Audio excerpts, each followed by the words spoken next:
의 귀환이라 불릴 정도로 신화에 대한 관심이 뜨겁다. 서양의 여러 수많은 신들은 이제 영화와 책, 게임 등 다양한 콘텐츠로 거듭나 우리 문화에 깊이 파고들고 있다. 그렇다면 서양인 그리스 로마 신화로 대표되는 그들만의 신화가 있다면 우리에게도 동양의 정서와 세계관, 상상력을 대표하던 신화가 존재하지 않았을까?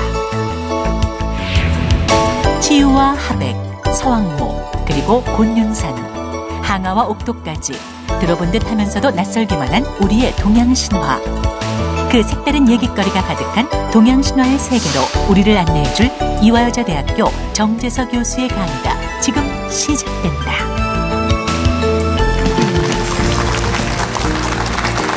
안녕하십니까. KBS TV특강 박현선입니다. 이번 주 TV특강에서는 우리의 것임에도 불구하고 우리가 제대로 알지 못했던 동양신화를 제대로 알아보는 시간 마련했습니다. 한 주 동안 우리를 동양신화의 세계로 안내해 주실 이화여자대학교 정재서 교수님 모셨습니다. 반갑습니다. 네, 언제부터인가 이 신화에 대한 관심이 상당히 커지고 있습니다. 그 이유 뭐라고 보시는지요? 그 신화에는 우리의 잃어버린 원형이 담겨 있습니다. 네. 그리고 요즘에 특히 상상력이 중요하다고 하죠. 신화는 상상력의 보물 창고라고 할 만한, 정말 신화에는 상상력이 굉장히 풍부하게 많이 담겨 있습니다. 네. 그래서 특히 주목하는 것 같습니다. 그렇군요. 그렇다면 정재서 교수님과 함께 떠나는 동양 신화로의 여행 힘찬 박수로 열어보겠습니다.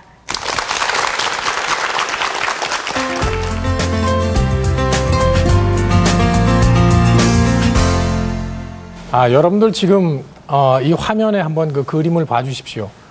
그림이 굉장히 우습죠? 그리고 아주 좀 낯설기도 하고요. 네, 인어 아저씨입니다. 인어 아가씨가 아니고요. 네. 오늘 저는요, 여러분들께 우리가 불과 100년 전만 해도 우리에게 익숙하고 너무나 친숙했던 그러한 이 신들이 지금은 너무나 낯설고 어색해진 이러한 우리의 잃어버린 신들을 제가 소개하는 이러한 시간을 갖도록 하겠습니다. 이러한 잃어버린 신들에 대한 이야기는 바로 이 동양 신화, 그 중에서도 특히 중국 신화에 많이 담겨 있습니다. 먼저 중국 신화의 이 내용이 어떤 것인지 한번 살펴보죠. 우리가 이제 동양 신화라고 하면 사실은 동양의 여러 나라들의 신화가 되겠습니다. 우리나라는 물론이고요. 일본도 있고, 또는 몽골이라든가 또는 다른 여러 나라들이 있는데요. 그 중에서도 가장 넓은 지역, 이 대륙을 차지하고 있는 것이 중국이고요.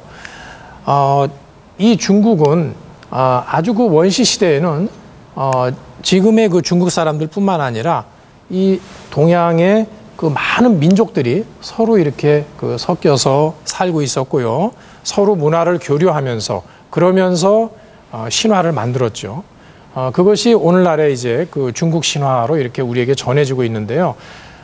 따라서 이 중국 신화에는 이 중국 사람들의 신화뿐만이 아니라 수많은 우리 이 동양의 여러 민족들의 신화와 문화가 같이 담겨 있다고 이렇게 볼 수가 있습니다. 그래서 아까 제가 잠깐 말씀드린 것처럼 이 중국 신화는 우리 동양 신화에 있어서도 아주 대표적인 그러한 위치를 차지하고요. 그리고 또 이 우리 동양 문화의 뿌리가 된다, 이렇게 말씀드릴 수가 있겠습니다. 크게 학자들은 중국 신화를 3가지 계통으로 나눕니다. 지역과 종족에 따라서요, 주로. 그래서 자, 먼저 동방의 동이계 신화. 중국의 동쪽 지역과 만주라든가 우리나라까지 포함된 이 지역은 주로 동이라고 하는 종족들이 많이 살았고요. 이들이 만든 그러한 이 신화들이 있습니다. 그 다음에 이 서방의 화하계 신화라고 하는데요. 황하의 이 황하죠. 이게 중국의 큰 강. 황하의 중류와 상류 지역에 거주하던 화하계라고 하는 종족이 있는데 이 종족들에 의해서 만들어진 신화입니다.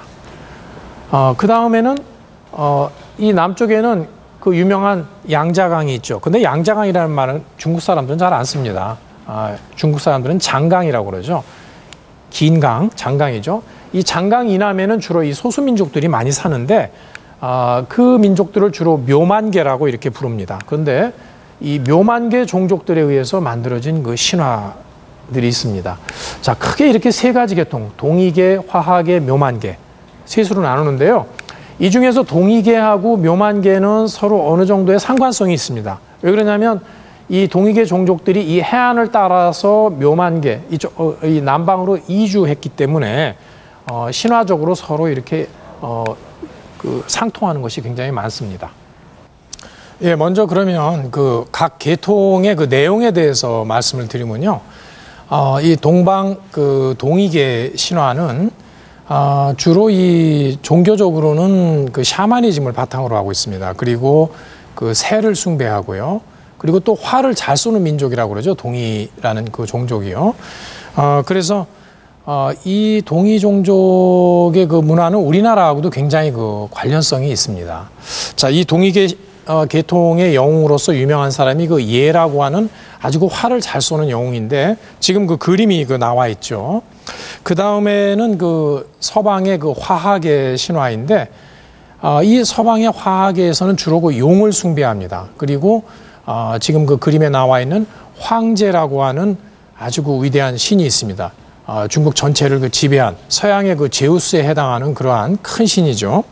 그 다음에 마지막으로 남방의 그 묘만계 그 신화, 이 묘만계 신화에서 중요한 신은 지금 그 그림에 그 나와 있는 그 염제라고 하는 신인데 이 염제는 신농씨라고도 하죠. 또는 불의 신이기도 하고요.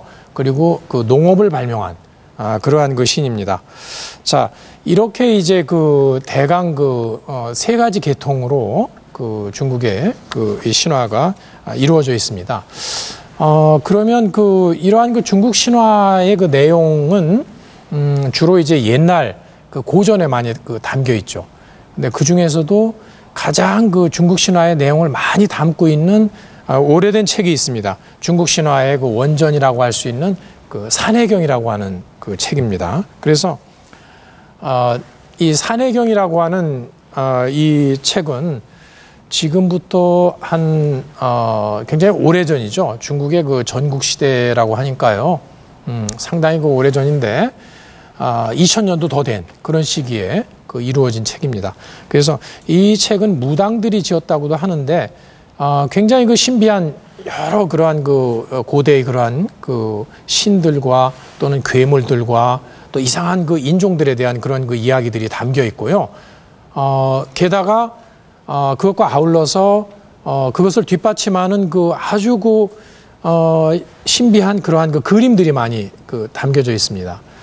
그래서 이 산해경이라고 하는 책이 중국의 그 신화를 가장 많이 담고 있는 책인데 특히 또 우리나라와 관련된 그런 그 내용들도 많이 있어서 그 우리나라 그 고대 문화를 탐구하는 분들도 굉장히 그 주목을 하는 그러한 그 책입니다. 자, 그러면 이제 우리 그 중국 신화의 그 상상의 그 세계가 어떠한지 한번 살펴보시겠습니다. 우리가 이 살고 있는 이러한 그 공간이 있지 않습니까? 이 공간이 있죠. 뭐 하늘이라든가 땅이라든가 또는 물 이렇게 크게 세 가지로 한번 나눠볼 수 있습니다. 그러면 그 세 가지 공간에 또 살고 있는 어떤 그 존재들이 있습니다. 근데 그 존재들은 대개 아주 뭐 굉장히 그 초월적인 어떤 신이라든가 그렇지 않으면 우리 같은 평범한 그 인간이라든가 그 다음에 그렇지 않으면 또 동식물이라든가 일반 어떤 그 사물들이 될 것입니다. 그래서 우리의 상상력은 주로 이 6가지 그 바탕 위에서 전개됩니다. 공간적으로는 그 하늘과 땅과 물이고요. 그 다음에 존재적으로는 말하자면 그 초월적인 존재와 인간과 사물. 이러한 그 6가지의 그 바탕 위에서 우리의 상상력이 전개된다고 보고요. 그것과 관련해서 한번 우리의 그 상상 세계를 한번 알아보면요.